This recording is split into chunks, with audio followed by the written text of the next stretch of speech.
નમસ્કાર વિદ્યાર્થી મિત્રો રિએક્ટિવ ઇન્ટરમીડિયેટ્સના અગાઉના બે વિભાગમાં આપણે જુદા જુદા પ્રકારના રિએક્ટિવ ઇન્ટરમીડિયેટ્સ વિશે વાત કરી, એમના બંધારણ વિશે અને એમના સ્થાયિત્વ અંગે પણ ચર્ચા કરી. મિત્રો, હવે ખાસ કરીને નેટ, સ્લેટ, જેડબલઈ અને નીટ આ બધી એક્ઝામમાં જુદા જુદા પ્રશ્નો, ખાસ કરીને કાર્બોકેટાઇનની સ્ટેબિલિટી, કાર્બેનાઇનની સ્ટેબિલિટી, મુક્ત મૂલકની સ્થિરતા, આ બધાની કમ્પેરિઝન ખાસ પૂછાતી હોય છે.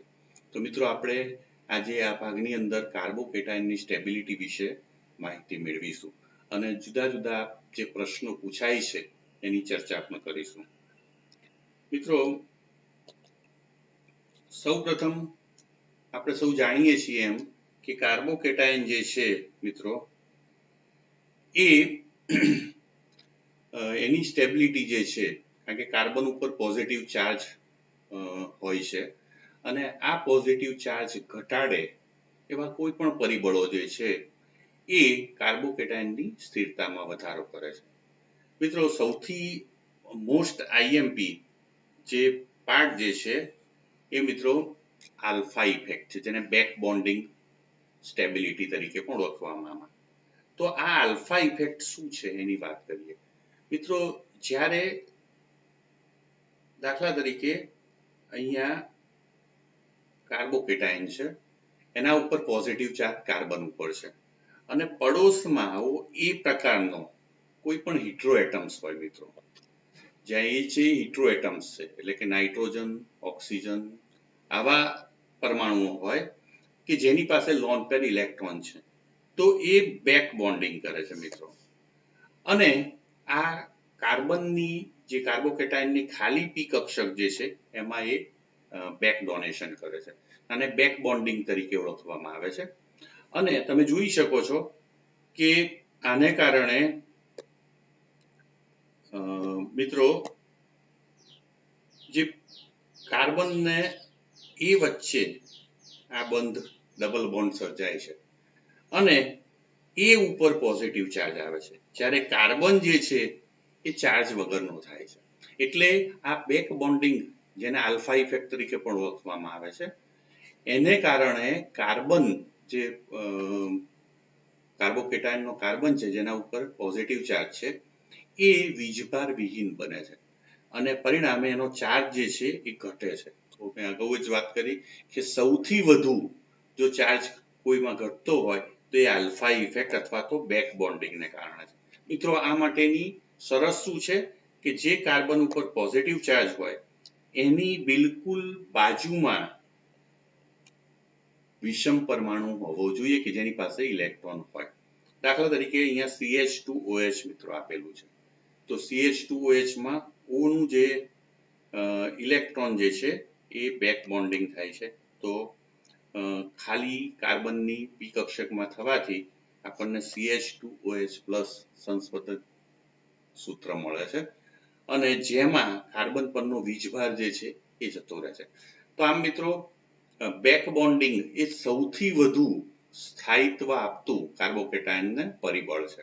તો એ આપણે ખાસ યાદ રાખવાનું. તો સૌથી પહેલો પ્રશ્ન એ વિચારવાનો કે આલ્ફા પોઝિશન ઉપર, એટલે કે બિલકુલ અડીને આવા વિષમ પરમાણુ આવેલા છે કાર્બોકેટાઇનની, તો એ આવેલા હોય તો એમાં બેક બોન્ડિંગ થશે અને આ બેક બોન્ડિંગને કારણે જે કાર્બન પરનો વીજભાર કાર્બોકેટાઇનનો એ ઘટશે અને સ્થાયિત્વ ખૂબ જ વધારે વધશે. મિત્રો, અહીંયા એક પ્રાયોરિટી ક્રમ આપેલો છે જુદી જુદી અસરનો. આપણે હંમેશા જ્યારે કોઈ પણ બે કાર્બોકેટાઇનની સ્થાયિત્વની કમ્પેરિઝન કરતા હોઈએ ત્યારે આ ક્રમમાં, હંમેશા આ પ્રાયોરિટી ક્રમમાં તમારે જવાનું છે. તો સૌથી પહેલા જે છે BBS એટલે બેક બોન્ડિંગ, આપણે જે હમણાં વાત કરીએ. તો બેક બોન્ડિંગ ઇફેક્ટ એ સૌથી વધુ સ્થાયિત્વ આપે છે, એટલે ઇઝ ગ્રેટર ધેન એરોમેટિસિટી. તો બીજું જે છે એરોમેટિસિટી છે. તો સૌથી વધુ સ્થાયિત્વ કાર્બોકેટાઇનનું બેક બોન્ડિંગને કારણે થાય છે, ત્યારબાદ એરોમેટિસિટીને કારણે થાય છે, ત્યારબાદ મિત્રો મેઝોમેરિક ઇફેક્ટ, જે રેઝોનન્સ ઇફેક્ટ તરીકે પણ ઓળખાય છે. તો મિત્રો મેઝોમેરિક ઇફેક્ટ ને કારણે પણ જે કાર્બોકેટાયન જે છે એની સ્થિરતામાં વધારો અથવા તો ઘટાડો થતો હોય, પણ સૌથી વધુ ઇફેક્ટિવ જે પ્રાયોરિટી જે છે એ ત્રીજા ક્રમે મેઝોમેરિક. ત્યારબાદ H મીન્સ હાઇપર કોન્જ્યુગેશન. મિત્રો જ્યારે પણ કાર્બોકેટાયનની આલ્ફા પોઝિશન ઉપર આલ્ફા H આવેલા હોય એટલે કે હાઇડ્રોજન આવેલા હોય તો એ CH1 ના સિગ્મા ઇલેક્ટ્રોન આ કાર્બોકેટાયનની ખાલી પી કક્ષકમાં ઇલેક્ટ્રોન આપે છે, સિગ્મા ઇલેક્ટ્રોન, અને એને કારણે નો રેઝોનન્સ અથવા તો જેને હાઇપર કોન્જ્યુગેશન તરીકે ઓળખવામાં આવે છે. મિત્રો આ તમામ જે છે mesomeric effect, hyper conjugation, inductive effect, આ તમામના વિડીયોઝ મેં બનાવેલા છે, એ ખાસ જોજો કે જેથી આ અસરો વિશે તમને પૂરી જાણકારી હોય અને પછી તમે આ સ્ટેબિલિટીની વાત કરો તો સહેલાઈથી સમજી શકાય છે. મિત્રો હાઇપર કોન્જ્યુગેશન બાદ અસર આવે છે એ ઇન્ડક્ટિવ ઇફેક્ટની. તો મિત્રો ઇન્ડક્ટિવ ઇફેક્ટ એ સૌથી છેલ્લી પ્રાયોરિટીમાં આવે છે. તો સૌથી વધુ અસર બેક બોન્ડિંગ, એટલે આપણે મિત્રો જ્યારે પણ વાત કરીએ ત્યારે બેક બોન્ડિંગ છે કે નહીં એ પહેલું પૂછી લેવાનું. ત્યારબાદ કમ્પાઉન્ડ જો એરોમેટિક હોય તો સંસ્પદનથી એ સ્થાયી બને છે. મિત્રો હંમેશા એરોમેટિસિટીના આધારે આપણે નક્કી કરી શકીએ છીએ કમ્પાઉન્ડ એરોમેટિક છે કે નહીં, અથવા તો નોન એરોમેટિક છે અથવા તો એન્ટી એરોમેટિક છે. તો એન્ટી એરોમેટિક જે છે એ સૌથી ઓછું કન્સિડર કરવાનું સ્થાયિત્વની દ્રષ્ટિએ. ત્યારબાદ મેસોમેરિક ઇફેક્ટ છે મિત્રો. ત્યારબાદ હાઇપર કોન્જ્યુગેશન. મિત્રો હાઇપર કોન્જ્યુગેશનની અંદર કાર્બન ઉપરની જે ખાલી પી કક્ષક છે, તો આપણે જાણીએ છીએ કે કાર્બનની સાથે જો આલ્ફા ઉપર આવા H આવેલા હોય તો મિત્રો આ H અહીંયા જે સિગ્મા બંધ બને છે એ sp3 સંકૃત કાર્બનની અને હાઇડ્રોજનની 1s કક્ષકને કારણે બને છે. તો આ સિગ્મા બંધ છે મિત્રો. તો એ સિગ્મા બંધના ઇલેક્ટ્રોન આ જે કાર્બોકેટાયનની ખાલી કક્ષક જે છે મિત્રો એની અંદર આ બેક ડોનેશન કરે છે. તો આ જે ઘટના જે છે એને કહેવામાં આવે છે હાઇપર કોન્જ્યુગેશન.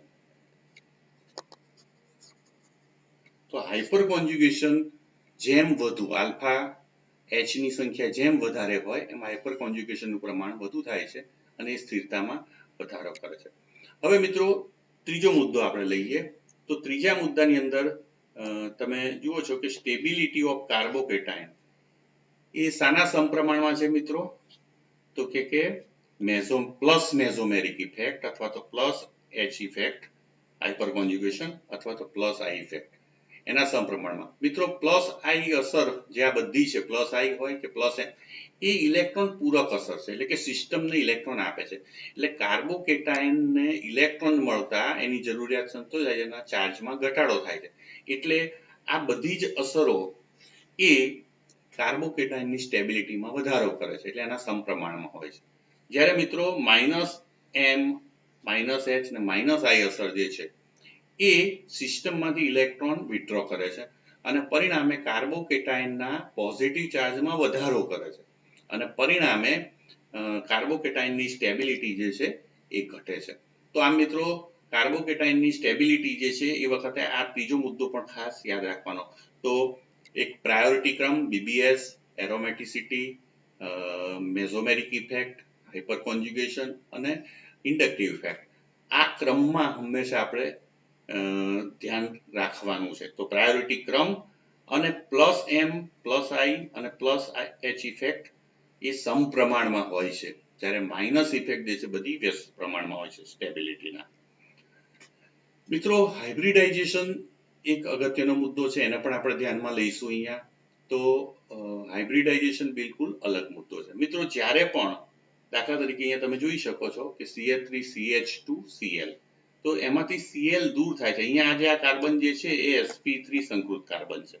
જ્યારે Cl ઇલેક્ટ્રોન લઈને છૂટો પડે છે ત્યારે અહીંયા CH2+ થાય છે મિત્રો.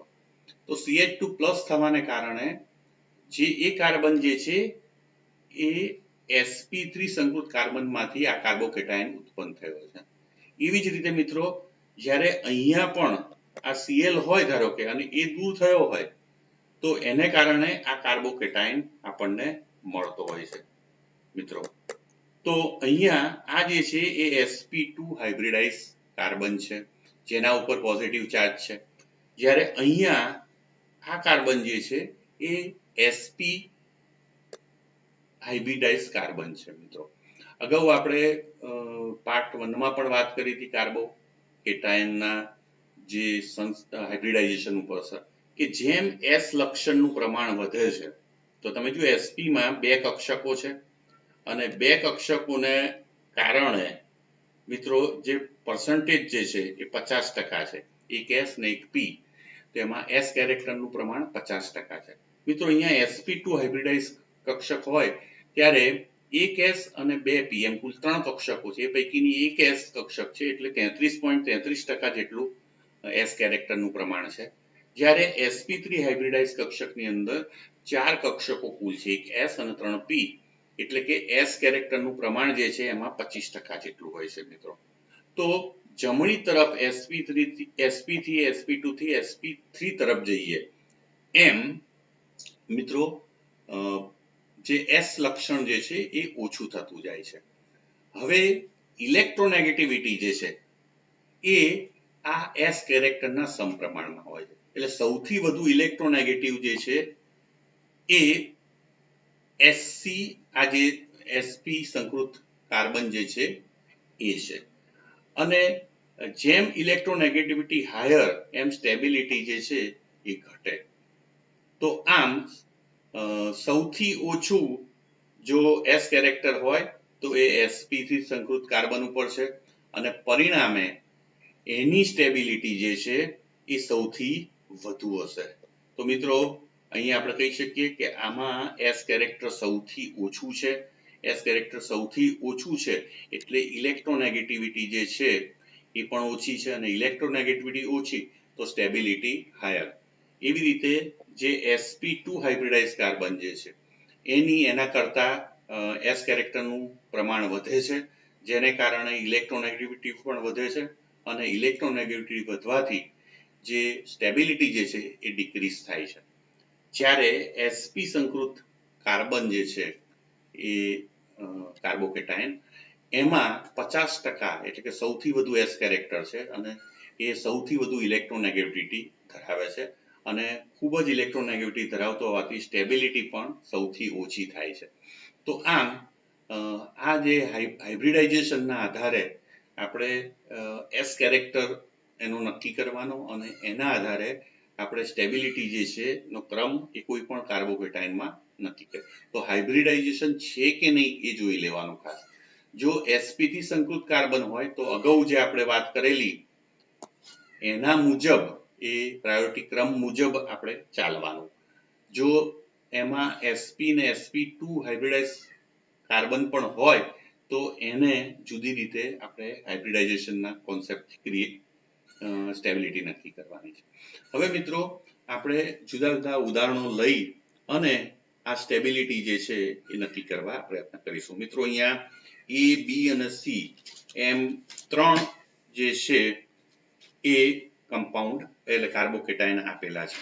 મિત્રો આ ત્રણેય કાર્બોકેટાઇનમાં તમે જુઓ છો તો પહેલો જે છે ત્રણેયમાં તમે જોઈ શકો છો કે પહેલું કે પોઝિટિવ ચાર્જની બાજુમાં વિષમ પરમાણુ, તે આખા ત્રણમાં વિષમ પરમાણુ છે જ નહીં, એટલે એમ કહી શકીએ કે નો BBS એટલે બેક બોન્ડિંગ વાળું નથી. મિત્રો અહીંયા ચક્રીય રચના જ નથી એટલે એરોમેટિસિટી પણ નથી, નો એરોમેટિસિટી. ત્રીજું જે છે મિત્રો મેઝોમેરિક ઇફેક્ટ એટલે આ સંસ્પદન. તો એના માટે આપણે જાણીએ છીએ કે દ્વિબંધ એકાંતરે પોઝિટિવ ચાર્જ વાળો કાર્બોકેટાઇન હોવો જોઈએ. મિત્રો અહીંયા દ્વિબંધ પણ નથી એટલે નો કોન્જ્યુગેશન એટલે નો રેઝોનન્સ એટલે મેઝોમેરિક ઇફેક્ટ પણ નથી. તો આ એક બાબત જોવા મળે છે. ત્યારબાદ મિત્રો આપણે વધીએ છીએ હાઇપર કોન્જ્યુગેશન. તો અહીંયા મિત્રો હાઇપર કોન્જ્યુગેશન થી આપણે આ બાબતને નક્કી કરવી પડશે. મિત્રો તમે જોઈ શકો છો કે પહેલો જે છે એના પડોશમાં અહીંયા 2 H આવેલા છે મિત્રો, એટલે કે 2 આલ્ફા H છે. આની વાત કરીએ તો અહીંયા 2 H છે જ્યારે અહીંયા 3H છે, એટલે કુલ 5 આલ્ફા H આવેલા છે. અહીંયા કાર્બોકેટાઇનની આ બાજુ 3H છે અને આ બાજુ પણ 3H છે મિત્રો. તો કુલ 6 આલ્ફા H આવેલા છે. તો સૌથી વધુ આલ્ફા H જે છે એ અહીંયા છે સી માં, અને પરિણામે સૌથી વધુ હાઇપર કોન્જ્યુગેશન પણ સી માં થશે. તો જેમ હાઇપર કોન્જ્યુગેશન નું પ્રમાણ વધુ પ્લસ હાઇપર કોન્જ્યુગેશન, એમ આપણે કહી શકીએ કે એની સ્ટેબિલિટી વધુ. તો સી ની સ્ટેબિલિટી જે છે મિત્રો એ સૌથી વધુ જોવા મળે છે. તો આપણે કહી શકીએ કે C is greater than B is greater than A. તો આ સ્ટેબિલિટી જે છે એ આ ક્રમમાં આપણને જોવા મળે છે. તો મિત્રો સી સૌથી વધુ સ્ટેબલ હોવાનું કારણ શું? કારણ કે 6 આલ્ફા H આવેલા છે એટલે સૌથી વધુ હાઇપર કોન્જ્યુગેશન થાય છે. તો આ મિત્રો સહેલાઈથી આપણે કાર્બોકેટાઇનની સ્ટેબિલિટી નક્કી કરી શકીએ છીએ. મિત્રો હવે બીજું એક્ઝામ્પલ લઈએ. તો બીજા એક્ઝામ્પલમાં પણ તમે જુઓ છો કે 3 કાર્બોકેટાઇન આપેલા છે અને અહીં પણ આપણે વારાફરતી એ જ ક્રમમાં જઈશું કે નો BBS, બેક બોન્ડિંગ નથી, કારણ કે કાર્બોકેટાઇનની બિલકુલ અડીને કોઈ પણ વિષમ પરમાણુ આવેલ નથી. અહીંયા વિષમ પરમાણુ છે જ નહીં મિત્રો. એટલે પહેલું પતી ગયું. ત્યારબાદ બીજી આપણે વાત કરીએ છીએ કે એરોમેટિસિટી પણ નથી, કારણ કે ચક્રીય રચના નથી, તો નો એરોમેટિસિટી, આ બીજી બાબત. ત્યારબાદ અહીંયા કોન્જ્યુગેશન પણ નથી, એટલે નો કોન્જ્યુગેશન અથવા તો નો રેઝોનન્સ આપણે કહી શકીએ. તો રેઝોનન્સ પણ નથી, એટલે અહીંયા આપણે હાઇપર કોન્જ્યુગેશનને આધારે સ્થિરતા નક્કી કરવી પડશે. તો મિત્રો હવે હું કેટલા આલ્ફા H આવેલા છે એ હું તમને અહીંયા કહીશ. તો મિત્રો અહીંયા તમે જોઈ શકો છો કે પહેલો જે છે એની બાજુમાં આ 2 આલ્ફા H આવેલા છે, એટલે અહીંયા 2 આલ્ફા H છે મિત્રો. ત્યારબાદ તમે અહીંયા જોઈ શકો છો કે બીજું જે છે એની અંદર અહીંયા 3 છે, જ્યારે અહીંયા 1 છે. તો કુલ 4 આલ્ફા H મિત્રો આવેલા છે. ત્યારબાદ ત્રીજું જે છે એમાં મિત્રો ચલો તમે પ્રયત્ન કરો, જોઈએ ત્રીજામાં શું છે. તો ત્રીજાની અંદર તમે જુઓ છો અહીંયા 3 છે, અહીંયા 3 છે, જ્યારે અહીંયા 2 છે. તો 8 આલ્ફા H આવેલા છે મિત્રો. તો અહીંયા 8 આલ્ફા H છે, અહીંયા 4 છે અને અહીંયા 2 છે. તો જેમ આલ્ફા H ની સંખ્યા વધુ એમ હાઇપર કોન્જ્યુગેશન વધુ. તો મિત્રો હાઇપર કોન્જ્યુગેશન જે છે એ વધારે જોવા મળે છે અને પરિણામે આપણે કહી શકીએ કે સૌથી વધુ સ્ટેબિલિટી ઓર્ડર જે છે એ મિત્રો આ રીતે આવશે.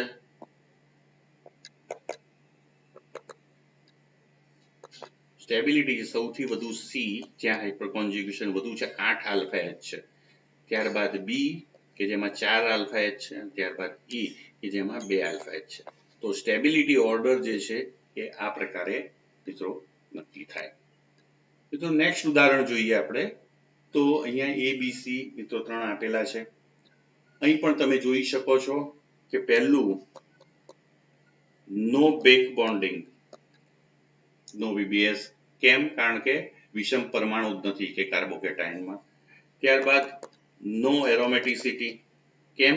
કારણ કે ચક્ર છે પણ દ્વિબંધ ક્યાંય કોન્જ્યુગેશનમાં નથી, એટલે એરોમેટિસિટી પણ નથી. ત્યારબાદ મિત્રો અહીંયા ક્યાંય પણ દ્વિબંધ નથી, એટલે કોન્જ્યુગેશન વાળી સ્થિતિ નથી, એટલે એમ કહી શકાય કે રેઝોનન્સ પણ અહીંયા નહીં થાય. રેઝોનન્સ ના થાય તો હવે આપણે હાઇપર કોન્જ્યુગેશન, ચોથો મુદ્દો છે, એના આધારે નક્કી કરવું પડશે. તો મિત્રો પોઝિટિવ ચાર્જની આલ્ફા પોઝિશન ઉપર કાર્બનના કેટલા આલ્ફા H આવેલા છે, તો એની આપણે વાત કરીએ. તો મિત્રો હું અહીંયા કહી શકીશ કે અહીંયા 1 આવેલો છે, અહીંયા 1 અને આ બાજુ 2, કુલ 3, એટલે અહીંયા 1 આલ્ફા H, જ્યારે અહીંયા 3 આલ્ફા H છે. મિત્રો ત્રીજું જે છે એની અંદર તમે જુઓ તો અહીંયા 3 આલ્ફા H, અહીંયા 2, જ્યારે અહીંયા 2. એટલે કુલ 7 આલ્ફા એચ મિત્રો અહીંયા આવેલા છે. તો આમ આપણે કહી શકીએ કે સૌથી વધુ જે છે એ સ્ટેબિલિટી વાત કરીએ તો સ્ટેબિલિટી એ C is greater than B is greater than A, કારણ કે સી માં 7 આલ્ફા એચ આવેલા છે, બી ની અંદર 3 આલ્ફા એચ છે, ત્યારે એ ની અંદર માત્ર એક જ આલ્ફા એચ છે. તો આમ હાઇપર કોન્જ્યુગેશનના આધારે આ સ્ટેબિલિટીનો ઓર્ડર જે છે મિત્રો આપણે નક્કી કરી શકીએ છીએ. મિત્રો ત્યારબાદ આપણે નેક્સ્ટ ઉદાહરણ લઈએ. એમાં તમે જોઈ શકો છો કે એ બી અને સી એમ 3 આપણને આપેલા છે. મિત્રો અહીંયા સૌથી પહેલી વાત કરીશું આપણે, તો તમે જોઈ શકો છો કે પહેલું બીબીએ તો પહેલામાં નથી, એમાં બીજામાં નથી, પણ ત્રીજાની અંદર તમે જોઈ શકો છો કે અહીંયા ઓક્સિજન પર ના ઇલેક્ટ્રોન પડોશમાં રહેલા પોઝિટિવ ચાર્જને બેક બોન્ડિંગ કરશે, એટલે અહીંયા બીબીએસ છે મિત્રો. તો બીબીએસ હોય એટલે સીધી વાત એ થઈ કે સૌથી વધુ સ્થાયી એ થશે. તો આ બંને એ ને બી કરતા સી જે છે એ સ્થાયી છે એવું આપણે કહી શકીએ, એટલે સી જે છે સ્ટેબિલિટીમાં સૌથી વધુ સ્થાયી થશે. મિત્રો હવે આપણે બીજું લઈએ છીએ મિત્રો, એ ને બી ની વાત કરીએ.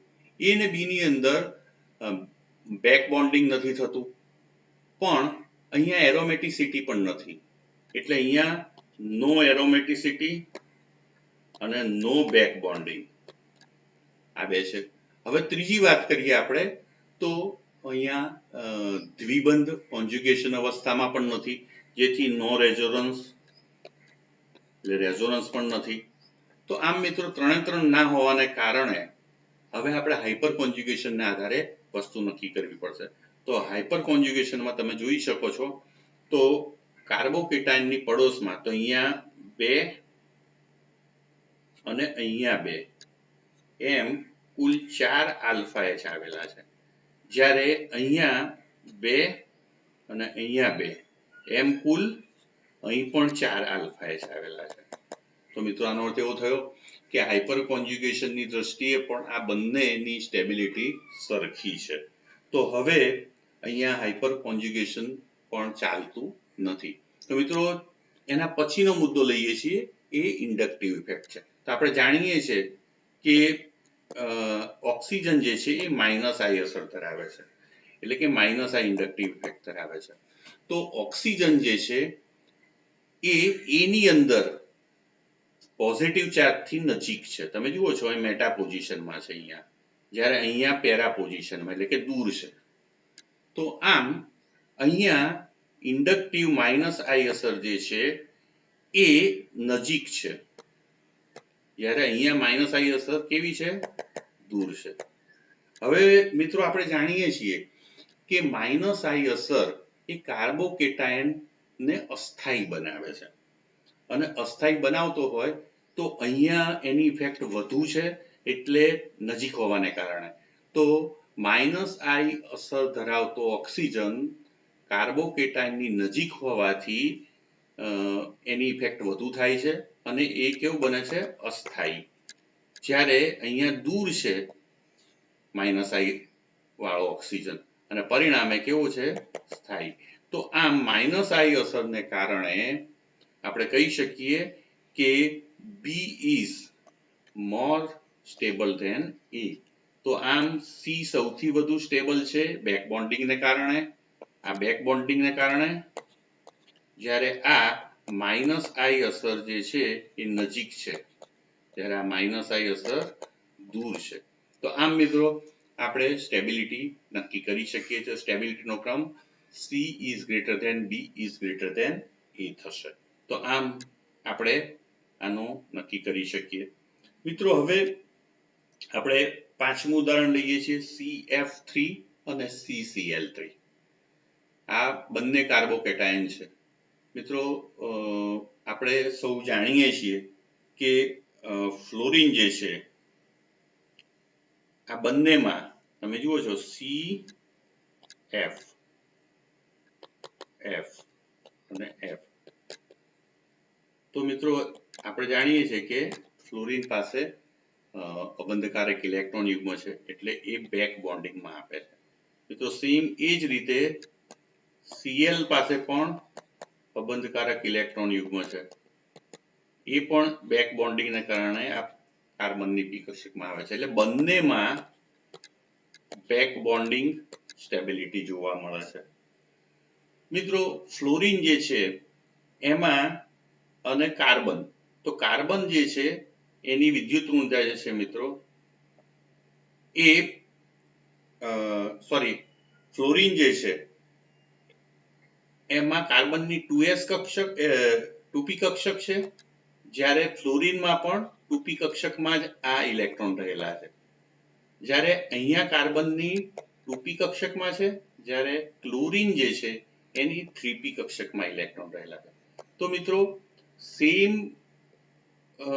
ક્વોન્ટમ આંક હોય, મુખ્ય ક્વોન્ટમ આંક, એવી 2p વચ્ચેનું જે બેક બોન્ડિંગ જે છે એ વધુ સારું હોય છે, એટલે સહેલાઈથી થતું હોય છે. જ્યારે અહીંયા કક્ષા બદલાઈ જાય છે, આ 2 છે ને આ 3 છે, તો બેક બોન્ડિંગ જે છે 3p માંથી 2p નું આ બેક બોન્ડિંગ જે છે એ પ્રમાણમાં ઓછું થાય છે. એટલે બેક બોન્ડિંગ ક્યાં વધુ થાય છે? આમાં. અને પરિણામે એમ કહી શકીએ કે A is greater than B સ્ટેબિલિટીની દ્રષ્ટિએ. તો સ્ટેબિલિટી જે છે એ એની વધુ થશે. કેમ? કારણ કે ફ્લોરિન અને કાર્બન બંને 2p કક્ષક ધરાવે છે અને 2p માંથી 2p બેક બોન્ડિંગ જે છે એ સારું થાય. તો સરખી કક્ષકોમાં બેક બોન્ડિંગ સારું થાય છે. જ્યારે મુખ્ય ક્વોન્ટમ આંક બદલાઈ ગયો હોય 2p ને 3p માં, તો એમાં બેક બોન્ડિંગ પ્રમાણમાં ઓછું થાય છે. ત્યારબાદ મિત્રો 9. હવે તમે અહીંયા જોઈ શકો છો, અહીં પણ ફ્લોરિન છે, પણ ફ્લોરિન જે કાર્બન સાથે જોડાયેલો છે ત્યાં પોઝિટિવ ચાર્જ નથી અગાઉની જેમ, એની બાજુના કાર્બન ઉપર છે. એટલે અહીંયા બેક બોન્ડિંગ આવતું નથી. કેમ? કારણ કે અહીંયા ફ્લોરિન જે કાર્બન સાથે જોડાયેલો છે એ કાર્બન પોઝિટિવ કાર્બન એટલે પડોશી કાર્બન નથી, એટલે અહીંયા બેક બોન્ડિંગ એટલે નો બેક બોન્ડિંગ. અહીં પણ નો BBS. બીજું મિત્રો અહીંયા એરોમેટિસિટી પણ નથી, અહીંયા સંસ્પદન પણ નથી, અહીંયા હાઇપર કોન્જ્યુગેશન પણ નથી, કારણ કે પડોશમાં આલ્ફા H નથી. તો અહીંયા આપણે વાત શાની કરવી પડશે મિત્રો? માઇનસ કે પ્લસ આ ઇફેક્ટની, એટલે કે ઇન્ડક્ટિવ ઇફેક્ટની. મિત્રો આપણે જાણીએ છીએ કે ફ્લોરિન અને આયોડિન બંને જે છે ક્લોરિન બંને માઇનસ આઈ અસર ધરાવે છે, અને માઇનસ આઈ અસર જે છે એ ફ્લોરિનની ક્લોરિન કરતા વધુ છે. તો માઇનસ આઈ અસર જે છે ફ્લોરિનની વધુ છે. તો આપણે એમ કહી શકીએ કે અહીંયા બંનેની માઇનસ આઈ અસર એટલે કે ફ્લોરિન ઇલેક્ટ્રોન ખેંચે છે. કોની પાસેથી? આ કાર્બન. એટલે આ કાર્બન આની પાસેથી ખેંચે છે, અને પરિણામે કહી શકીએ કે કાર્બન ઉપર ઋણ વીજભાર પોઝિટિવ ચાર્જ જે છે એ વધે છે, અને પરિણામે એ અસ્થાયી બને છે. તો ક્લોરિનની સરખામણીએ ફ્લોરિન વધુ વિદ્યુતઋણ હોવાથી અહીંયા કાર્બન ઉપર જે ધન વીજભાર જે છે એ ઘટે છે ખૂબ પ્રમાણમાં, વધે છે, જ્યારે અહીંયા જે છે એ ઘટે છે. તો આપણે એમ કહી શકીએ કે ફ્લોરિનની વધુ વિદ્યુતતાને કારણે આ જે છે એ અસ્થાયી બને છે, અને પરિણામે આ જે છે એ વધુ સ્થાયી છે એવું આપણે કહી શકીએ. તો B is greater than A આ સ્ટેબિલિટીનો ક્રમ છે. તો અહીંયા વિદ્યુતઋણતાને આધારે ક્લોરિનની ઓછી વિદ્યુતઋણતા હોવાને કારણે, કારણ કે આપણે માઇનસ આઈ અસર જે છે એ કાર્બોકેટાયનને હંમેશા અસ્થાયી બનાવે છે, એટલે માઇનસ આઈ અસર શામાં વધુ છે? ફ્લોરિનમાં, એટલે એ સૌથી અસ્થાયી હશે, એટલે એ જે છે એ અસ્થાયી બને છે. મિત્રો ત્યારબાદ નેક્સ્ટ આપણે લઈએ છીએ 7મું. 7માની અંદર મિત્રો તમે જુઓ છો અહીંયા કે પહેલું છે PH3C+, એટલે કે ટ્રાયફિનાઇલ મિથાઇલ કાર્બોકેટાયન. મિત્રો અહીંયા 3 ફિનાઇલ રિંગ છે એટલે 3 રિંગ છે. ત્યારબાદ મિત્રો તમે જોઈ શકો છો કે બીજાની અંદર PH2CH એટલે કે ડાયફિનાઇલ કાર્બોકેટાયન, બરોબર, મિથાઇલ કાર્બોકેટાયન, તો એમાં 2 રિંગ છે અને આની અંદર 1 રિંગ છે. તો મિત્રો આપણે કહી શકીએ કે પહેલું અહીંયા બેક બોન્ડિંગ નથી પણ એરોમેટિસિટી છે. તો એરોમેટિક રિંગ હોવાને કારણે અહીંયા સૌથી વધુ રેઝોનન્સ થાય છે. તો જેમ રિંગની સંખ્યા વધુ તો રિંગ વધુ તેમ રેઝોનન્સ વધુ. રેઝોનન્સ વધુ તો સ્ટેબિલિટી વધુ. તો સૌથી વધુ સ્ટેબલ જે છે એ મિત્રો એ બને છે. તો આપણે કહી શકીએ કે A is greater than B is greater than C. તો આ જે છે એ સ્ટેબિલિટી ઓર્ડર છે. તો સ્ટેબિલિટી જે છે એ સૌથી વધુ એની છે કારણ કે 3 રિંગો છે અને 3 રિંગ હોવાને કારણે સૌથી વધુ ત્યાં આપણને સંસ્પદન જોવા મળે છે. ત્યારબાદ મિત્રો 8મું ઉદાહરણ લઈએ આપણે. 8મા ઉદાહરણની અંદર તમે મિત્રો જુઓ છો કે શું છે તો કે પોઝિટિવ. સૌથી પહેલા બેક બોન્ડિંગ નથી એટલે BBS નથી. ત્યારબાદ મિત્રો એરોમેટિસિટી પણ નથી. ત્રીજું જે છે એ મિત્રો છે રેઝોનન્સ એટલે કે મેસોમેરિક ઇફેક્ટ. તો મિત્રો મેસોમેરિક ઇફેક્ટ જે છે એ સૌથી વધુ ક્યારે થાય તો કે કોન્જ્યુગેશનમાં પાઈ બંધ હોય. તો મિત્રો અહીંયા તમે જુઓ છો દ્વિબંધ, સિંગલ બંધ અને પોઝિટિવ ચાર્જ. તો અહીં સંસ્પદન કોઈ કે થઈ શકે. જો સંસ્પદન અહીંયા થાય તો જે કાર્બોકેટાયન મળે છે અસ્થાયી છે કારણ કે ઓક્સિજનની વિદ્યુતણતા, ઓક્સિજન ઉપર પોઝિટિવ ચાર્જ આવે છે. તો અહીંયા જે સ્ટેબિલિટી જે છે એ કાર્બોકેટાયનની રહેતી નથી એટલે આ જે સંસ્પદન જે છે થઈ શકતું નથી. એટલે આપણે એમ કહી શકીએ કે અહીંયા રેઝોનન્સ પણ અહીંયા શક્ય નથી. આમાં કે આમાં આ બંને રેઝોનન્સ વાળી જે અવસ્થા જે છે એમાં C ડબલ બોન્ડ હોવો છે અને જ્યારે પણ આ પાઈ બંધ શિફ્ટિંગ થાય રેઝોનન્સ દરમિયાન ત્યારે પોઝિટિવ ચાર્જ જે છે એ ઓક્સિજન ઉપર આવે છે મિત્રો. અને ઓક્સિજન ઉપર પોઝિટિવ ચાર્જ હંમેશા અસ્થાયી બનાવે એટલે એવું સંસ્પદન થતું નથી. તો આપણે એમ કહી શકીએ કે રેઝોનન્સ પણ અહીંયા એકેમાં નથી. હવે મિત્રો આપણે એના પછીનું તો અહીંયા નક્કી શાના આધારે થશે તો હાઇપર કોન્જ્યુગેશનના આધારે. તો રેઝોનન્સ જે છે એ શક્ય નથી એટલે હાઇપર કોન્જ્યુગેશન આપણે કરવું પડશે. તો હાઇપર કોન્જ્યુગેશન માટે આપણે જોઈ લઈએ કે પોઝિટિવ ચાર્જની બાજુમાં આમાં એક પણ એટલે કે 0 આલ્ફા H છે મિત્રો. આલ્ફા H અહીંયા નથી. અહીંયા મિત્રો તમે જોશો તો 2 આલ્ફા H અહીંયા છે, આ બાજુ એકે નથી એટલે માત્ર 2 આલ્ફા H.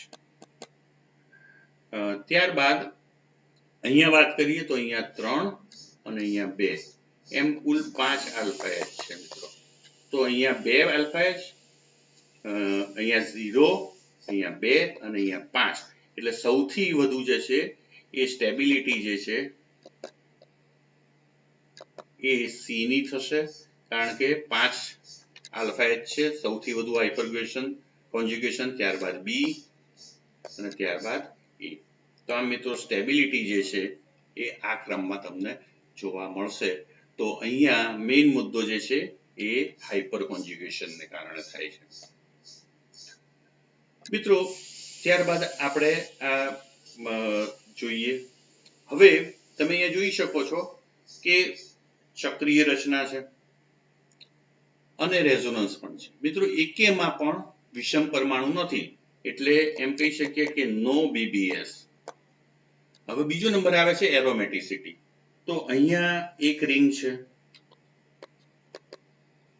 પણ મિત્રો આ જે બી માં જે છે એમાં રિંગમાં કોન્જ્યુગેશન સિંગલ બંધ, પોઝિટિવ ચાર્જની બાજુમાં સિંગલ બંધ, પછી દ્વિબંધ, પછી સિંગલ બંધ, દ્વિબંધ.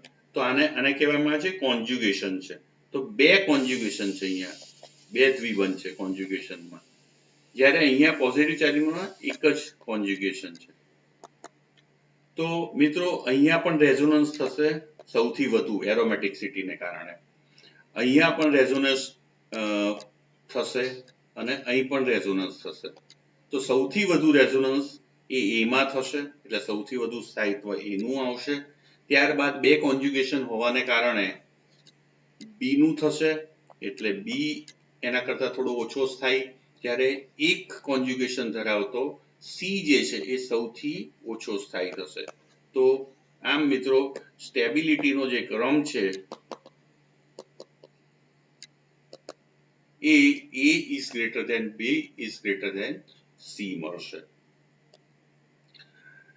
મિત્રો હવે આપણે આ પ્રશ્ન 10મો લઈએ. મિત્રો અહીંયા તમે જોઈ શકો છો કે સૌથી પહેલા અહીંયા પોઝિટિવ ચાર્જની પડોશમાં કોઈ પણ વિષમ પરમાણુ નથી, એટલે નો બેક બોન્ડિંગ સ્ટેબિલિટી. ત્યારબાદ બીજું જે છે એરોમેટિક. તો મિત્રો તમે જોઈશો કે આમાં એકાંતરે છે દ્વિબંધ, પોઝિટિવ ચાર્જ, સિંગલ બંધ અને દ્વિબંધ, એટલે કોન્જ્યુગેશન છે અહીંયા. એટલે અહીંયા શું થશે? રેઝોનન્સ થશે. મિત્રો અહીંયા આ કમ્પાઉન્ડ જે છે નોન એરોમેટિક છે, આ પણ નોન એરોમેટિક છે, જ્યારે આ એન્ટી એરોમેટિક છે. કેમ? કારણ કે બે પાઈ એમ કુલ 4 પાઈ છે. તો 4 પાઈ ઉકેલના નિયમ અનુસાર એન્ટી એરોમેટિક છે, એટલે એ સૌથી ઓછો સ્થાયી હશે. એટલે એમ કહી શકીએ કે સી જે છે સૌથી અસ્થાયી છે મિત્રો. જ્યારે એ ને બી માં વાત કરીએ તો એમાં કોન્જ્યુગેશન છે, એટલે રેઝોનન્સ શક્ય છે, જ્યારે અહીંયા નો કોન્જ્યુગેશન, એટલે અહીંયા રેઝોનન્સ નથી થતું મિત્રો. અને રેઝોનન્સ ના થાય તો એની સ્થાયિત્વ ઓછું હોય, એટલે અહીંયા બી આવશે અને અહીંયા એ આવશે. તો સ્ટેબિલિટીનો ક્રમ એ સૌથી વધુ સ્ટેબલ, કારણ કે નોન એરોમેટિક છે અને કોન્જ્યુગેશન છે. બી માં નોન એરોમેટિક છે પણ કોન્જ્યુગેશન નથી, એટલે એના કરતા, જ્યારે સી જે છે એન્ટી એરોમેટિક છે, એટલે એમાં શક્ય બનતું નથી, એટલે સૌથી અસ્થાયી છે. તો સ્ટેબિલિટી જે છે એ આ રીતે જોવા મળે છે. મિત્રો ત્યારબાદ આપણે આ જોઈએ. તો આની અંદર તમે મિત્રો જોશો તો તમે જોઈ શકો છો કે પહેલું જે છે એમાં પોઝિટિવ ચાર્જની એની બાજુમાં સિંગલ બંધ અને પછી દ્વિબંધ છે, એટલે અહીંયા કોન્જ્યુગેશન છે, એટલે રેઝોનન્સ થશે મિત્રો.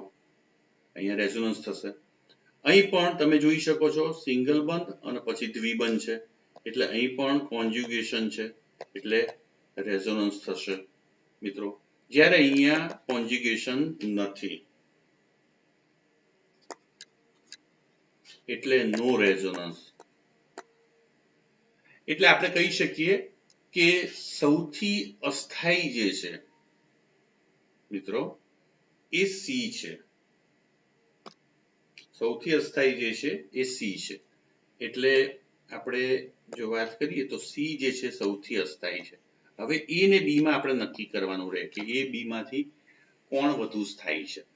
એમાં પણ કોન્જ્યુગેશન છે, બી માં પણ કોન્જ્યુગેશન છે, એટલે બંનેમાં રેઝોનન્સ થશે. તો આનો અર્થ એમ થયો કે રેઝોનન્સની દ્રષ્ટિએ આપણે આ બંનેને સ્ટેબિલિટી નક્કી કરી શકતા નથી. તો હવે આપણે જો એ હોય તો આપણે હાઇપર કોન્જ્યુગેશનમાં જવું પડે. મિત્રો હાઇપર કોન્જ્યુગેશનની અંદર વાત કરીએ તો પોઝિટિવ ચાર્જની આ બાજુ 3 છે મિત્રો, જ્યારે આમાં પોઝિટિવ ચાર્જની બાજુમાં એક પણ નથી, એટલે આપણે એમ કહી શકીએ કે અહીંયા 3 આલ્ફા H છે, જ્યારે અહીંયા 0 આલ્ફા H છે. એટલે અહીંયા બંનેમાં રેઝોનન્સ તો બંનેમાં થશે, પણ હાઇપર કોન્જ્યુગેશન એ માં થાય છે, એટલે એ જે છે એ સૌથી વધુ સ્થાયી થશે, જ્યારે બી માં રેઝોનન્સ થાય છે પણ હાઇપર કોન્જ્યુગેશન થતું નથી, કારણ કે એમાં 0 આલ્ફા એચ એટલે કે આલ્ફા એચ આવેલા નથી. એટલે આપણે કહી શકીએ કે સ્ટેબિલિટી જે છે એ આ ક્રમમાં આપણને A is greater than B is greater than C જોવા મળે છે. ત્યારબાદ મિત્રો આપણે જોઈએ છીએ 12મું ઉદાહરણ. તમે જોઈ શકો છો કે અહીંયા પોઝિટિવ ચાર્જ જે છે અને અહીંયા પોઝિટિવ ચાર્જની બાજુમાં જ તમે જુઓ છો કે OMe ગ્રુપ આવેલો છે, એટલે બેક બોન્ડિંગ થાય છે, એટલે અહીંયા બેક બોન્ડિંગ શક્ય છે, જ્યારે અહીંયા નો BBS. તો મિત્રો સ્વાભાવિક જ છે કે BBS જેમાં થતું હોય વધુ સ્થાયી હોય, એટલે અહીંયા કહી શકીએ કે B is greater than A એ સ્ટેબિલિટીનો ક્રમ છે. તો મિત્રો આપણે બહુ સહેલાઈથી BBS છે જ્યારે A ની અંદર BBS નથી, તો B બેક બોન્ડિંગને કારણે વધુ સ્થાયી બને છે. ત્યારબાદ મિત્રો 13મું ઉદાહરણ જોઈએ. મિત્રો અહીંયા તમે જોઈ શકો છો કે બેન્ઝીન રિંગ સાથે જે કાર્બન જોડાયેલો છે એની ઉપર મિત્રો અહીંયા પોઝિટિવ ચાર્જ છે. તમે જુઓ છો બધામાં પોઝિટિવ ચાર્જ જે છે એ CH2 એટલે કે બેન્ઝીન રિંગ સાથે CH2 સમૂહ જોડાય એટલે કે બેન્ઝાઇલ કાર્બોકેટાયન છે બધા. હવે પેરા પોઝિશનની અંદર અહીંયા મિથાઇલ સમૂહ છે, અહીંયા ઇથાઇલ સમૂહ છે, અહીંયા આઇસોપ્રોપાઇલ સમૂહ છે, જ્યારે અહીંયા તૃતીયક બ્યુટાઇલ સમૂહ છે. હવે મિત્રો સૌથી પહેલું કે આપણે અહીંયા જોઈએ તો તમે જોયું છે કે સંસ્પદન થાય છે, તો ચારે ચારમાં સંસ્પદન થાય છે મિત્રો. તો સંસ્પદન દરમિયાન હવે આની અંદર મિત્રો બેક બોન્ડિંગ પણ નથી, આની અંદર રેઝોનન્સ છે, આની અંદર એરોમેટિસિટી પણ ગણી શકાય, બરાબર, પણ બધામાં સરખી જ છે, એટલે એરોમેટિસિટીને કારણે આપણે પ્રભેદી નથી શકતા. ત્યારબાદ સંસ્પદનની વાત કરીએ તો સંસ્પદનના આધારે પણ આપણે વાત કરવા જઈએ તો ચારે ચારમાં સંસ્પદન સૂત્રોની સંખ્યા સરખી આવશે. પણ મિત્રો સંસ્પદન દરમિયાન જો તમે જોશો તો એક વસ્તુ તમારા ધ્યાનમાં આવશે કે ક્યારે પણ સંસ્પદન થાય આ કાર્બોકેટાયનમાં તો આ પહેલા પાઈ ઇલેક્ટ્રોન જે છે એ bonding electron converted into bonding, અને પોઝિટિવ ચાર્જ જે છે અહીંયા ક્રિએટ થશે ઓર્થો પોઝિશનમાં. ત્યારબાદ આ ઇલેક્ટ્રોન જે છે એ બોન્ડિંગ પાઈ ઇલેક્ટ્રોન કન્વર્ટેડ બોન્ડિંગમાં થશે, જેને કારણે પોઝિટિવ ચાર્જ અહીંયા આવશે મિત્રો. એવી જ રીતે આમાં પણ સેમ અહીંયા પોઝિટિવ ચાર્જ આવશે, એવી રીતે અહીં પણ આવશે, એવી રીતે અહીં પણ આવશે.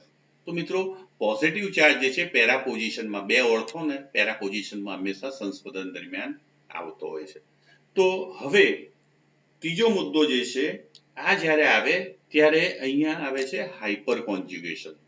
તો અહીં હાઇપર કોન્જ્યુગેશન તમે જોઈ શકો છો કે આની આલ્ફા પોઝિશન ઉપર 3 આલ્ફા એચ આવેલા છે મિત્રો. તમે અહીંયા જુઓ છો 3 આલ્ફા એચ છે, 3 એચ જે છે એ આ કાર્બોકેટાયન જે છે પેરા પોઝિશન ઉપર પોઝિટિવ ચાર્જ આવ્યો એના 3 છે મિત્રો. હવે તમે અહીં જુઓ છો તો અહીંયા માત્ર 2 એચ આવેલા છે,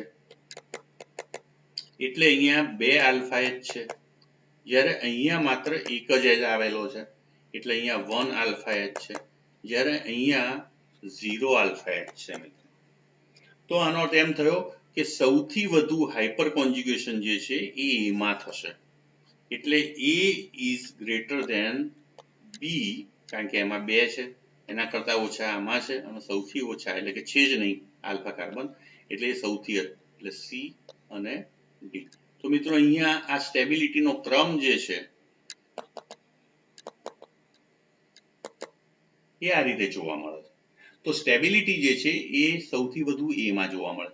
તો ચારે ચારમાં એરોમેટિક છે, ચારે ચારમાં સંસ્પદન સૂત્રો રેઝોનન્સ પણ થાય છે, પણ રેઝોનન્સ દરમિયાન જ્યારે પેરા પોઝિશન ઉપર કાર્બન ઉપર પોઝિટિવ ચાર્જ આવે છે એ વખતે હાઇપર કોન્જ્યુગેશન સૌથી વધુ એમાં થાય છે અને પરિણામે આ સ્ટેબિલિટી ઓર્ડર જે છે આપણે નક્કી કરી શકીએ. મિત્રો સેમ વસ્તુ અહીંયા પણ જોવા મળે છે, પણ અહીંયા થોડીક જુદી એ રીતે છે મિત્રો કે અહીંયા પણ સેમ એ જ રીતે પોઝિટિવ ચાર્જ પહેલા અહીંયા ક્રિએટ થશે, પછી અહીંયા એટલે પોઝિટિવ ચાર્જ અહીંયા આવશે, પછી આ અહીંયા આવશે એટલે પોઝિટિવ ચાર્જ અહીંયા આવશે. તો અહીંયા CH3 સમૂહ જે છે મિત્રો એ મેટા પોઝિશનમાં છે. એવી રીતે અહીંયા ઇથાઇલ સમૂહ છે એ પણ મેટા પોઝિશનમાં છે, આઇસોપ્રોપાઇલ સમૂહ પણ મેટા પોઝિશનમાં છે અને તૃતીયક બ્યુટાઇલ સમૂહ પણ મેટા પોઝિશનમાં છે. તો મિત્રો અહીંયા તમે જુઓ છો કે મેટા પોઝિશન જે છે એમાં પોઝિટિવ ચાર્જ આવતો નથી એ કાર્બન ઉપર અને પરિણામે અહીંયા હાઇપર કોન્જ્યુગેશન જે છે એ પણ શક્ય બનતું નથી. એટલે મિત્રો અહીંયા પહેલી બાબત જે છે કે નો BBS, એકેમાં BBS નથી, પણ એરોમેટિસિટી બધામાં છે અને બધામાં સરખી છે, રેઝોનન્સ પણ બધામાં સરખું છે, મેટા પોઝિશન ઉપર રેઝોનન્સ નથી આવતું. ત્રીજું હાઇપર કોન્જ્યુગેશન અહીંયા શક્ય નથી, એટલે નો હાઇપર કોન્જ્યુગેશન, એટલે હાઇપર કોન્જ્યુગેશન પણ શક્ય નથી. એટલે હવે આપણે જવું પડશે ઇન્ડક્ટિવ ઇફેક્ટ. તો મિત્રો અહીંયા બધા આલ્કિલ સમૂહો છે અને આલ્કિલ સમૂહો હંમેશા પ્લસ આઈ અસર ધરાવે છે. તો મિત્રો પ્લસ આઈ અસર એ બધામાં લાગુ પડે છે. મિત્રો જેમ પ્લસ આઈ અસર હોય એમ સ્ટેબિલિટી વધે છે. તો બધા મેટા સ્થાને છે, પણ મેટા સ્થાનમાં સૌથી વધુ પ્લસ આઈ અસર જે છે મિત્રો એ મોટા સમૂહમાં એટલે કે શામાં છે, તૃતીયક બ્યુટાઇલ સમૂહમાં. તો સૌથી વધુ ડી જે છે એ સ્ટેબલ બને છે મિત્રો.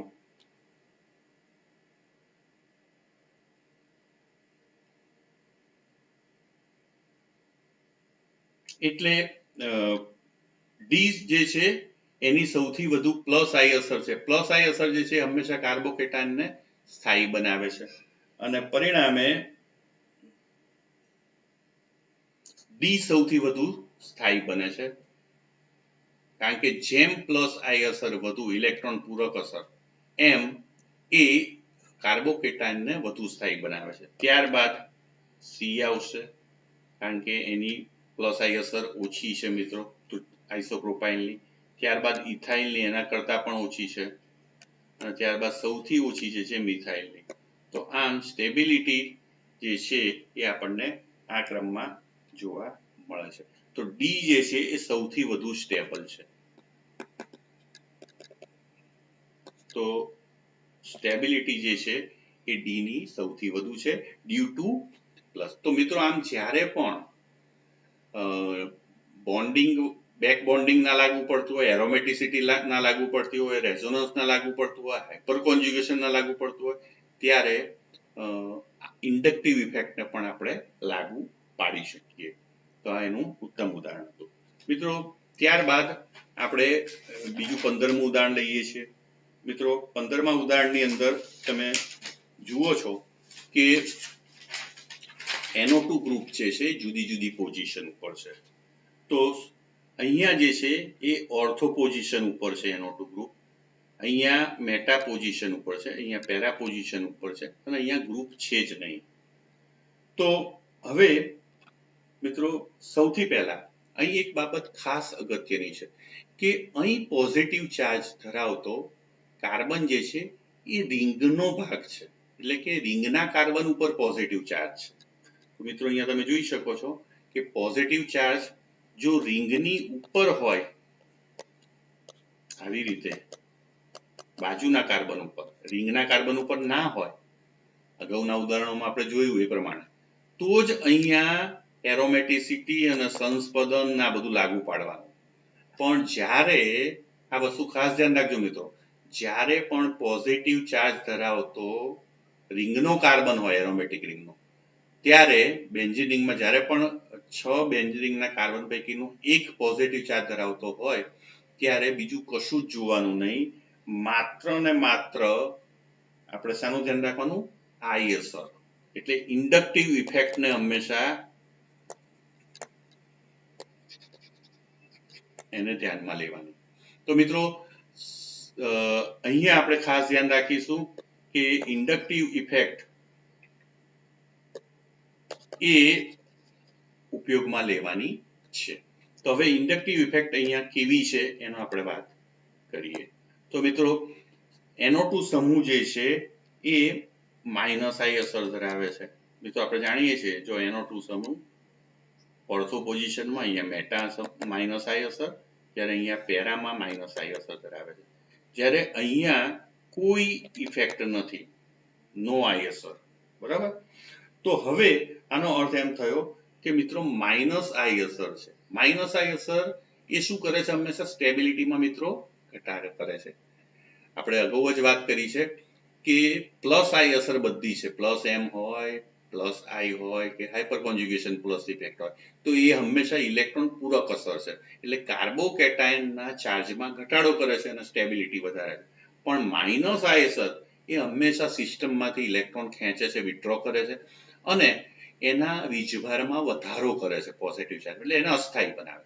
તો જેમ વધુ નજીક માઇનસ આઈ અસર ધરાવતો સમૂહ, સૌથી વધુ નજીક શામાં છે, તો એમાં, તો એ જે છે એ સૌથી વધુ અસ્થાયી બને છે. મિત્રો જો એક વસ્તુ આપણે ધ્યાનમાં લેવાની કે જે ડી જે છે એમાં કોઈ પણ સમૂહ નથી માઇનસ, એટલે એ સૌથી વધુ સ્થાયી છે. એટલે કે ડી જે છે મિત્રો એ સૌથી વધુ સ્થાયી છે, ડી. તો ડી એ સૌથી વધુ સ્થાયી છે મિત્રો. હવે એ બી ને સી માં એમાં સૌથી નજીક છે આઈ અસર, એટલે સૌથી અસ્થાયી બને છે.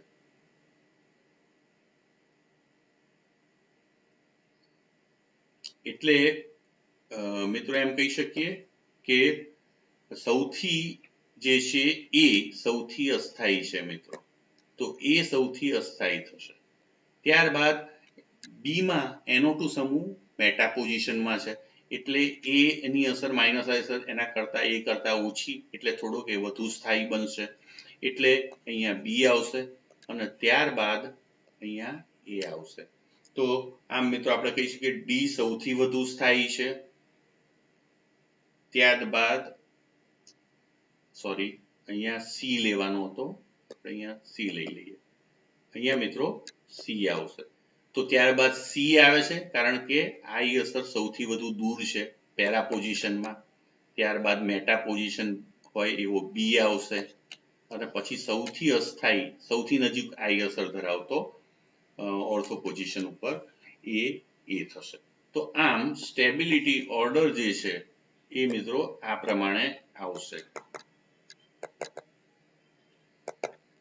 તો આપણે જોઈ શકીએ છીએ કે જ્યારે પણ રિંગ ઉપર એરોમેટિક રિંગ ઉપર પોઝિટિવ ચાર્જ હોય એના કાર્બન ઉપર, તમે જોશો અહીંયા આ કાર્બન જે છે મિત્રો જેના ઉપર પોઝિટિવ ચાર્જ જે છે એ sp2 હાઇબ્રિડાઇઝ છે. આ બાબતને ખાસ ધ્યાનમાં લેવાનું. જ્યારે મેં જે બેન્ઝીન થી બાજુના કાર્બન ઉપર જે વાત કરેલી એમાં પોઝિટિવ ચાર્જ હોય તો આ કાર્બન જે છે એ sp3 વાળામાંથી ઉત્પન્ન થયેલો છે તો હંમેશા કાર્બોકેટાયન બધા sp2 ધરાવતા હોય છે, પણ એ ઉત્પન્ન જે છે એ sp3 વાળામાંથી થયેલો છે. એટલે આવું હોય ત્યારે તમારે હાઇપર કોન્જ્યુગેશન કે રેઝોનન્સ કે આ બધું જોવાનું, પણ અહીં જે છે રિંગમાં હોય ત્યારે રેઝોનન્સ જોવાનું નથી. મિત્રો બીજું એક ઉદાહરણ લઈએ તો અહીં પણ સેમ તમે જોઈ શકશો કે સેમ વસ્તુ છે, પણ અહીંયા CH3 સમૂહ જે છે એ ઓર્થો પોઝિશન ઉપર છે, અહીંયા મેટા પોઝિશન ઉપર છે, જ્યારે અહીંયા પેરા પોઝિશન ઉપર છે, જ્યારે અહીંયા કોઈ પણ ગ્રુપ નથી. મિત્રો આપણે જાણીએ છીએ કે CH3 સમૂહ જે છે એ પ્લસ આઈ અસર ધરાવે છે, તો બધી પ્લસ આઈ અસર છે,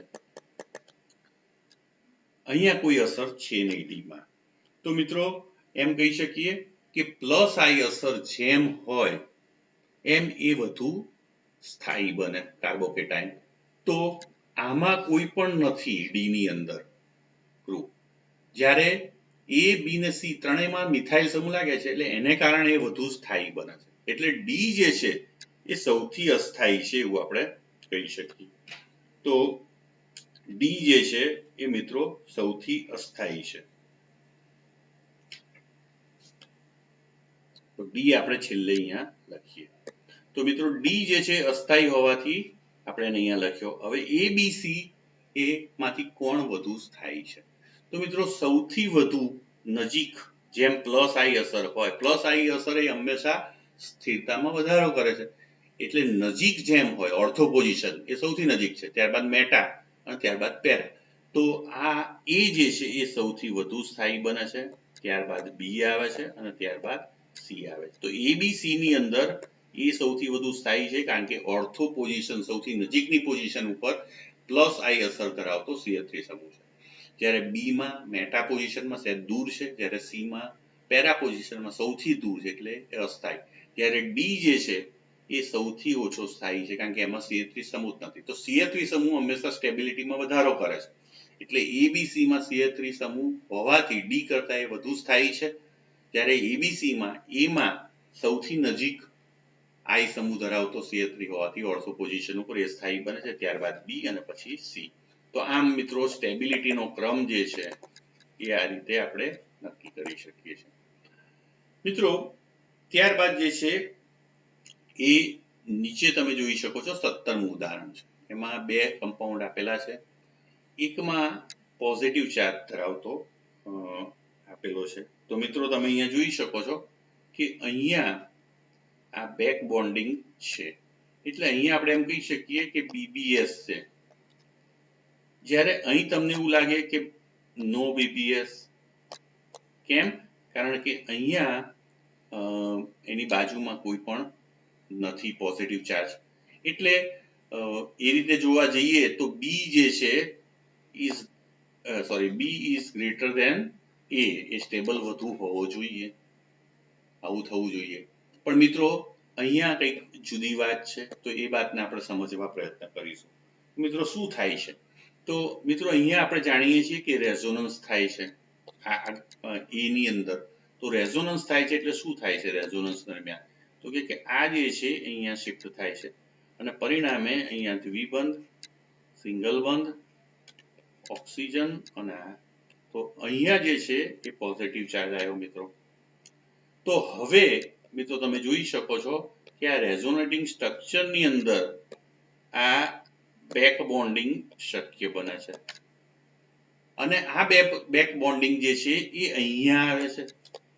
તો મિત્રો અહીંયા તમે જોઈ શકો છો કે અહીં BBS ઓલરેડી છે, જ્યારે અહીંયા સંસ્વદન દરમિયાન BBS જોવા મળે છે.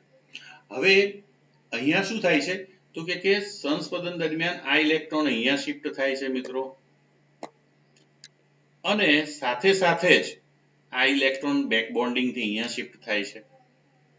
તો આ સંસ્વદનથી સ્થાયી બને છે. એટલે કે આ ઇલેક્ટ્રોન જે ઓક્સિજન પરના બેક બોન્ડિંગ સરળતાથી થાય છે. કેમ? કારણ કે અહીંયા આ ઇલેક્ટ્રોનનું જે પ્રસરણ છે પોઝિટિવ ચાર્જની બાજુમાં કોન્જ્યુગેશન હોય તો સંસ્પદન જે છે એ આ બેક બોન્ડિંગને હેલ્પ કરે છે મિત્રો. હવે અહીં શું થાય છે તો કે બેક બોન્ડિંગ અહીંયા થાય છે, બરાબર. અને મિત્રો જો અહીંયા સંસ્પદનની વાત કરીએ તો આ સંસ્પદન પણ અહીંયા શક્ય બને છે. તો આ ઓક્સિજન પરના જે ઇલેક્ટ્રોન જે છે એ આ રીતે બેક બોન્ડિંગમાં પણ આવી શકે છે અને સાથે સાથે સંસ્પદન પણ થઈ શકે છે. તો બંને બાજુ વહેંચાયેલા રહે છે એટલે બેક બોન્ડિંગનું પ્રમાણ એ અહીંયા ઓછું છે બેક બોન્ડિંગ, જ્યારે અહીંયા બેક બોન્ડિંગનું પ્રમાણ જે છે એ અહીંયા વધુ છે એની અંદર. કેમ? કારણ કે સંસ્પદન એ બેક બોન્ડિંગને મદદ કરે છે એની અંદર, જ્યારે બી ની અંદર સંસ્પદન વિરોધ કરે છે ઉડતાનો. કારણ કે સંસ્પદનને કારણે આ ઇલેક્ટ્રોન જે છે એ આ બાજુ જાય છે મિત્રો, જ્યારે બેક બોન્ડિંગને કારણે આ બાજુ. એટલે બે બાજુ એની અસરકારકતા જે છે ઓક્સિજનની ઇલેક્ટ્રોન આપવાની એ ઘટી જાય છે. કારણ કે અડધા ઇલેક્ટ્રોન સંસ્પદન ખેંચે છે જ્યારે બેક બોન્ડિંગ ઓછું થાય છે. એટલે બેક બોન્ડિંગ ઓછું થવાને કારણે એમ કહી શકાય કે એની સ્થાયિત્વ જે છે એ બી કરતા વધુ છે. તો આ જે છે એ આપણો સાચો ક્રમ સ્ટેબિલિટીનો. તો મિત્રો અહીંયા આ ઉદાહરણ બહુ જ અગત્યનું છે. અહીંયા પહેલાની અંદર સંસ્વદન જે થાય છે કાર્બોકેટાઇનની કોન્જ્યુગેશનમાં પાઇબંધો, એ સંસ્વદન બેક બોન્ડિંગને મદદ કરે છે અને બેક બોન્ડિંગની માત્રા વધારે છે.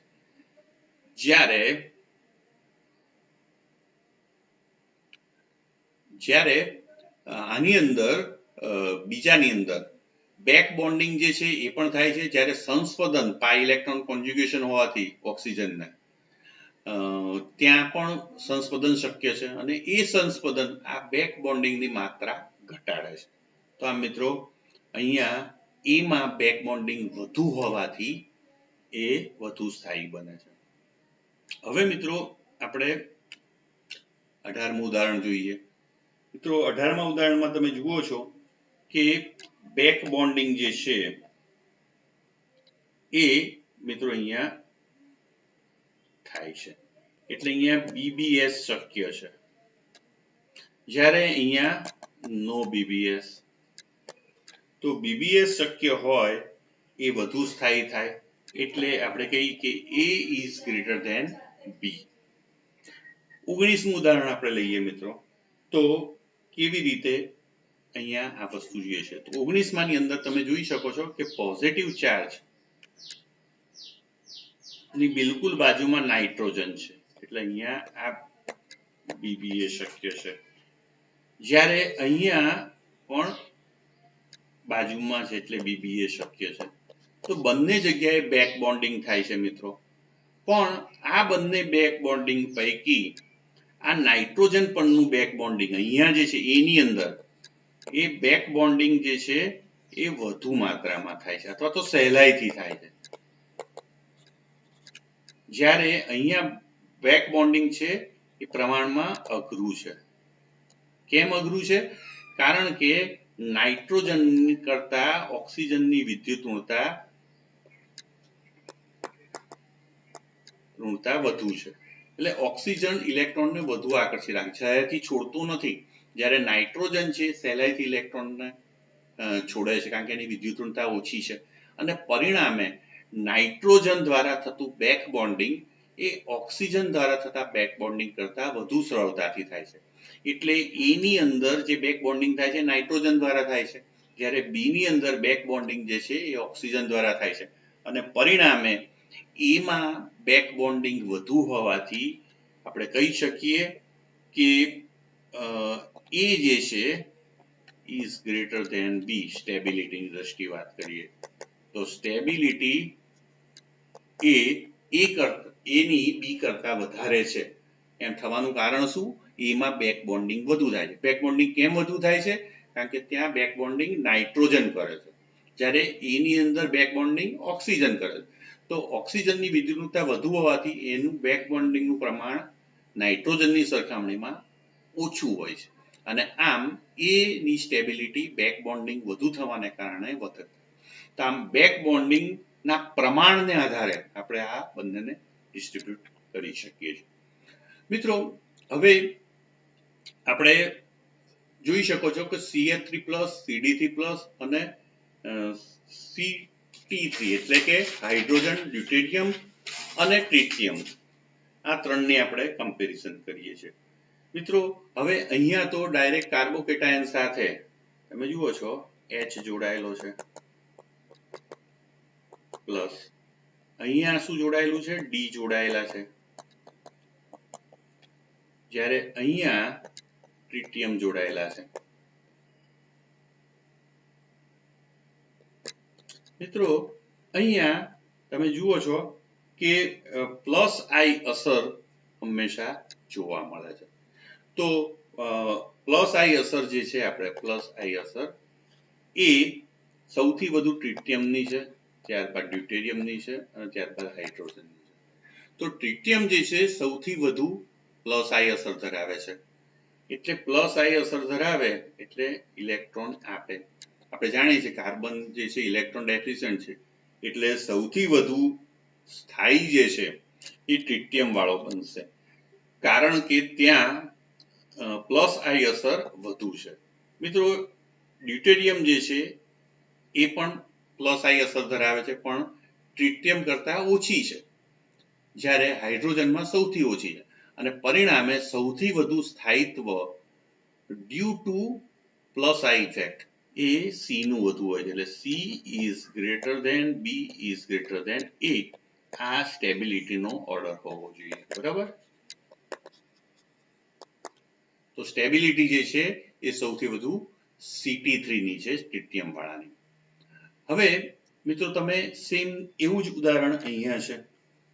હવે અહીંયા વાત જુદી બની જાય છે. અહીંયા CH3 સમૂહ છે, અહીંયા CH3 છે, અહીંયા CH3 છે, અહીં CD3 છે, અહીં CD3 છે, અહીં CD3 છે, અહીં CT3 CT3 CT3.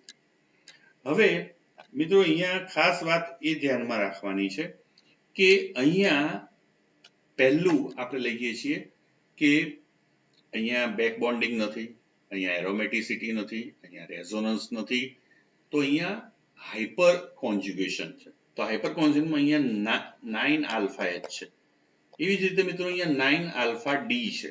ડ્યુટેરિયમ પણ હાઇડ્રોજન જેવો છે, એ પણ કરી શકે છે હાઇપર કોન્જ્યુગેશન. એવી જ રીતે અહીંયા 9 આલ્ફા ટી છે, ટ્રિટિયમ છે. પણ મિત્રો જે બેક બોન્ડ એનર્જી છે, બંધની શક્તિ જે છે, એનો ક્રમ જે છે એ CH is less than CD is less than CT. તો આનો મતલબ કે CT બંધ જે છે એ સૌથી વધુ એના માટે એનર્જી જોઈએ છે, એટલે સૌથી મજબૂત છે. અને જો સૌથી વધુ મજબૂત બંધ હોય તો એનું હાઇપર કોન્જ્યુગેશન ઓછું થાય. એટલે અહીંયા ઓછું હાઇપર કોન્જ્યુગેશન, અહીંયા એના કરતા સહેજ વધુ, એટલે જમણી તરફ જઈએ, ડાબી તરફ જઈએ, એટલે કે ટિટેનિયમ એટલે ટ્રિટિયમથી ડ્યુટેરિયમથી CH3 સમૂહ તરફ જઈએ, એમ હાઇપર કોન્જ્યુગેશનની માત્રા જે છે અહીંયા સૌથી વધુ હાઇપર કોન્જ્યુગેશન થાય છે. એમાં સૌથી વધુ હાઇપર કોન્જ્યુગેશન થાય તે સૌથી વધુ સ્થાયી થાય. તો આમ મિત્રો આપણે કહી શકીએ કે એ કમ્પાઉન્ડ જે છે એ કાર્બોકેટાયન કે જેમાં CH3 સમૂહ છે અને આલ્ફા 9 આલ્ફા H છે, આ 9 CH બંધ પ્રમાણમાં CD અને CH કરતા નિર્બળ હોવાથી સહેલાઈથી હાઇપર કોન્જ્યુગેશન કરે છે અને સૌથી વધુ સ્થાયી એ બને છે. ત્યારબાદ બીજો CD બંધ એના કરતા ઓછો થોડોક મજબૂત હોવાથી એ ઓછું હાઇપર કોન્જ્યુગેશન આપે છે, અને પરિણામે B, અને સૌથી વધુ સ્ટેબલ CT બંધ હોય છે અને પરિણામે એ સૌથી ઓછું હાઇપર કોન્જ્યુગેશન દર્શાવે છે. તો આમ સ્ટેબિલિટી જે છે એ મિત્રો આ રીતે ક્રમમાં જોવા મળે છે. તો મિત્રો અહીંયા આપણે સફિશિયન્ટ ઉદાહરણ દ્વારા આ બાબતને સમજવા પ્રયત્ન કર્યો. તો કોઈ પણ કાર્બોકેટાયન છે મિત્રો એ બે પ્રકારના હોય છે. એક છે સ્પેસિફિક લોકલાઇઝ્ડ અને બીજા છે ડીલોકલાઇઝ્ડ. લોકલાઇઝ્ડ એટલે કે જેમાં સંશોધન થતું નથી. પોઝિટિવ ચાર્જ જે છે એ કાર્બન પરમાણુ ઉપર જ લોકલાઇઝ થયેલો હોય છે, સ્થાનીકૃત થયેલો હોય છે. એ સૌથી વધુ અસ્થાયી હોય છે. પણ મિત્રો જો એની બાજુમાં પડોશમાં દ્વિબંધ આવેલો હોય તો એ ઇલેક્ટ્રોન જે છે એ અહીંયા શિફ્ટ થાય છે અને અહીંયા મિત્રો હાઇપર આપણે સંશોધન શક્ય બને. CH2 single bond CH double bond CH2 positive charge અહીંયા શિફ્ટ થાય છે અને આ જે છે સંશોધન શક્ય બને છે. તો અહીંયા બંનેની અંદર લોકલાઇઝ અને ડીલોકલાઇઝ બંનેમાં sp2 હાઇબ્રિડાઇઝ કાર્બન હોય છે. એટલે કે કાર્બોકેટાયન લોકલાઇઝ હોય કે ડીલોકલાઇઝ હોય, એના કાર્બનનું સંકરણ જે છે sp2 હોય છે અને ત્રણેય વેલેન્સી જે હોય છે 120 ના ખૂણે થયેલી હોય છે અને એને ત્રિકોણીય સમતલીય ત્રિકોણ રચના, ટ્રાયગોનલ પ્લાનર રચના હોય છે. અને આ પ્લાનર રચના જે છે ત્રિકોણીય, એને બિલકુલ લંબરૂપ p ઓર્બિટલ વેકન્ટ આવેલી હોય છે. અને મિત્રો એ હંમેશા લુઈસ એસિડ તરીકે વર્તે છે. મિત્રો આપણે જાણીએ છીએ કે કાર્બોકેટાયનમાં કાર્બન ઉપર પોઝિટિવ ચાર્જ હોય છે, એટલે કે કાર્બનની ઉણપ હોય છે, એટલે હંમેશા ઇલેક્ટ્રોન સ્વીકારવાની વૃત્તિ ધરાવે. તો લુઈસની વ્યાખ્યા મુજબ ઇલેક્ટ્રોન સ્વીકારે એ એસિડ, ઇલેક્ટ્રોન આપે એ બેઝ, એટલે એ રીતે જોવા જઈએ તો આ લુઈસ એસિડ તરીકે વર્તે છે. મિત્રો કાર્બોકેટાયન હંમેશા ડાયામેગ્નેટિક હોય છે.